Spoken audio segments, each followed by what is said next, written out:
So where am I and what am I doing? Let's find out.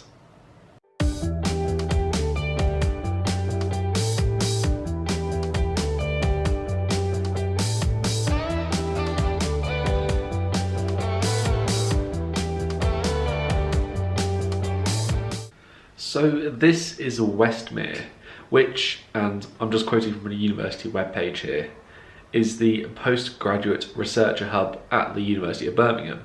So it's basically the home for all the PhD students. It is a centre dedicated to supporting the professional and personal development and well-being of postgraduate researchers from across the university's 5 colleges. The Westmere Hub provides a supportive and friendly environment for workshops, conferences, training, networking and social events that are specifically tailored to postgraduate researchers and which are delivered by key services from across the university, and so on. In short, Westmere PhD student base. And I have been very lucky to have been allocated a desk in an office this year. Now, first years generally aren't given office spaces, so I am actually really super extra lucky in that case. I wanted to have an office for a few different reasons, but the most important one really was that I felt that it was important to have a different space in which to work.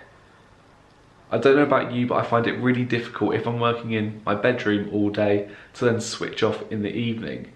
I associate that space with work rather than rest and relaxation. And so I wanted a go-to space, I'll do a little spin again, a go-to space where I could simply focus on work when I'm not, vlogging like an idiot.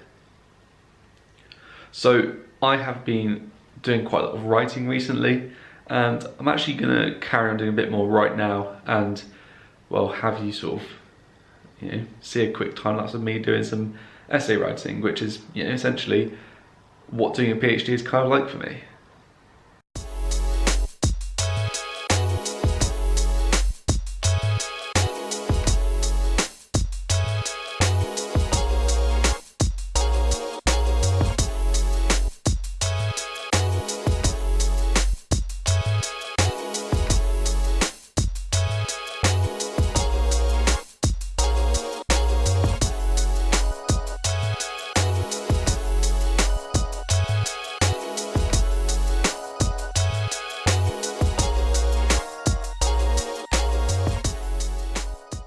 So I have just finished my first essay since starting the PhD, which you might already know about if you've been following my progress on either Instagram or Twitter.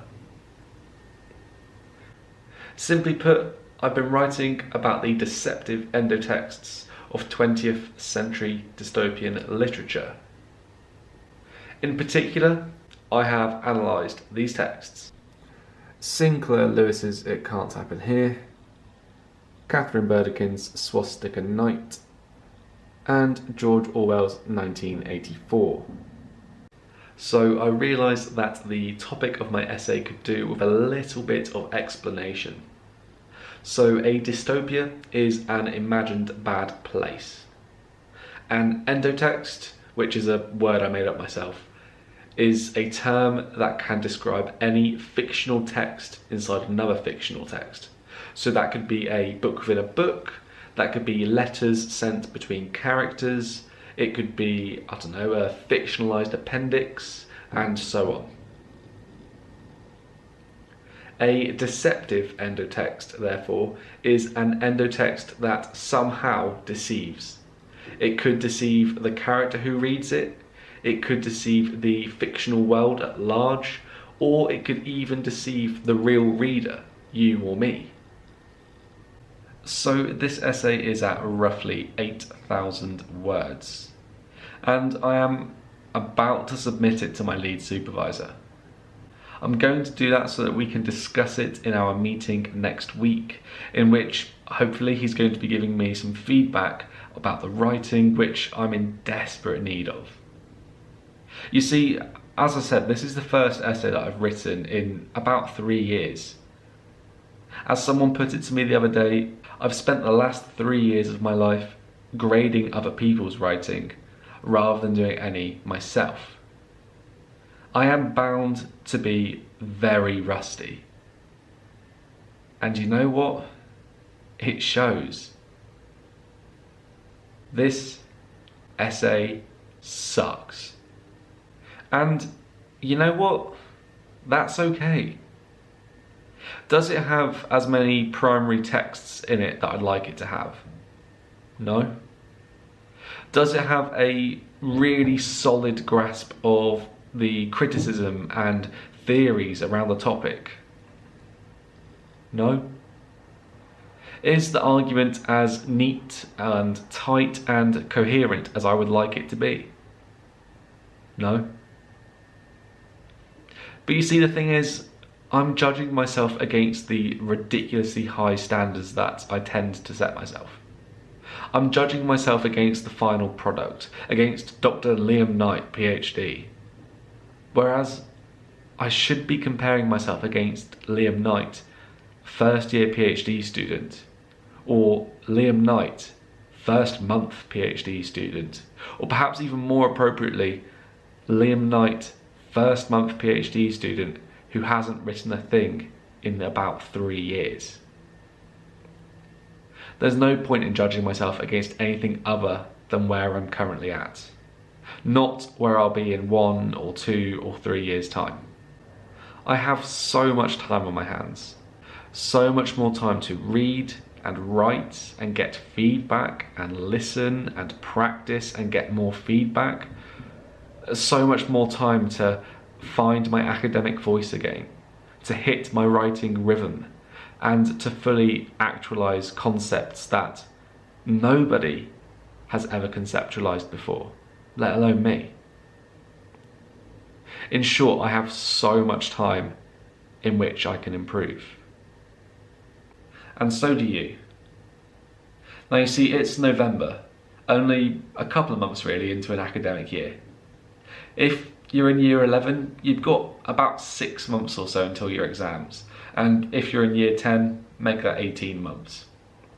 Now, those numbers are not supposed to scare you, and apologies if they do.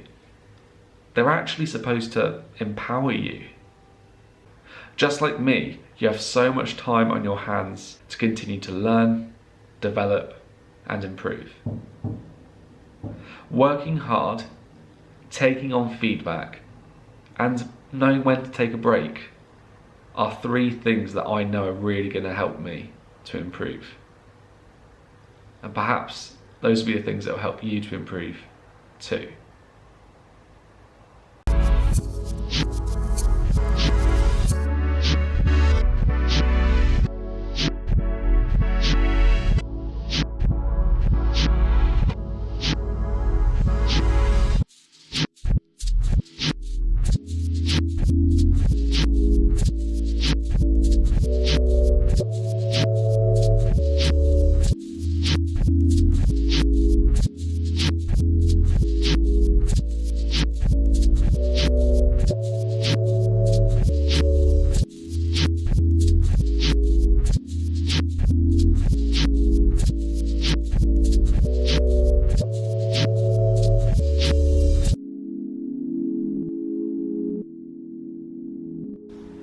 So here we have my big old to-do list, and I can now go.